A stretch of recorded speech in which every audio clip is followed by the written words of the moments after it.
जय माता दी दोस्तों, मधुरमहिंदी.com के इस वीडियो में आप सभी का स्वागत है। आज के इस वीडियो में हम जानेंगे कि शिवलिंग में भगवान शिव के अलावा किन किन देवताओं का वास होता है और जानेंगे इनकी पूजा करने की विधि को। तो इन सभी जानकारियों को जानने के लिए आप सभी वीडियो पे बने रहिए।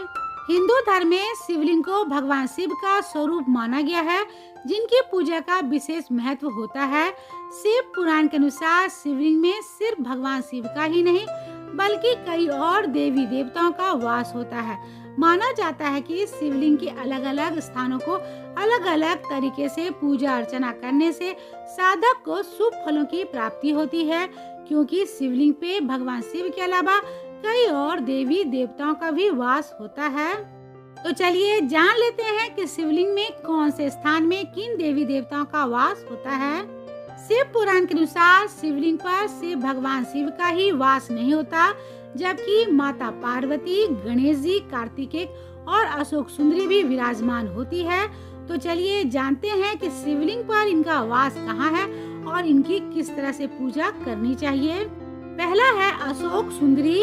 अशोक सुंदरी भगवान शिव और माता पार्वती की पुत्री है, जिनका जन्म कल्प वृक्ष से भगवान शिव ने माता पार्वती के अकेलेपन को दूर करने के लिए किया था।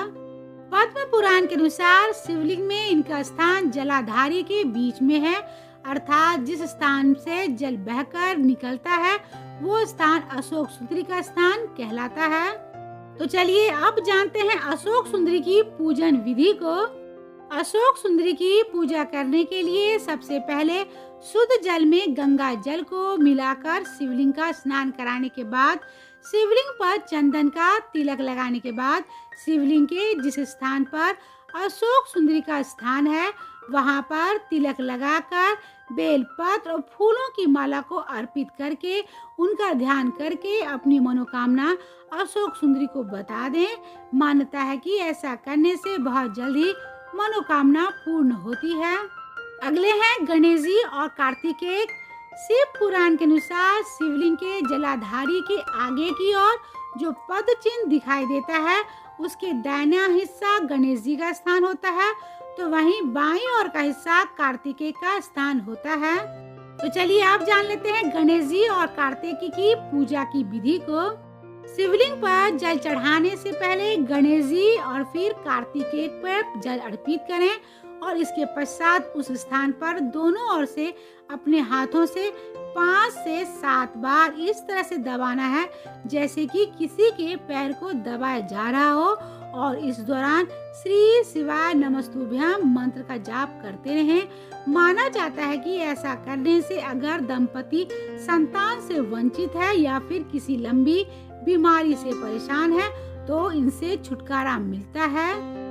अगला स्थान है माता पार्वती का। शिवलिंग के ठीक नीचे जगत जननी माता पार्वती का स्थान होता है। शिव पुराण में इस स्थान को हस्त कमल कहा जाता है, यानी कि माता पार्वती अपने हस्त कमल के ऊपर शिवलिंग को रखी हुई है। तो चलिए जान लेते हैं माता पार्वती की पूजन विधि को। शिवलिंग का जो स्थान माता पार्वती का स्थान होता है उस स्थान पर दोनों हाथ से स्पर्श करें और ओम नमः शिवाय मंत्र का जाप करते रहें। माना जाता है कि ऐसा करने से कई बीमारियों से मुक्ति मिलती है।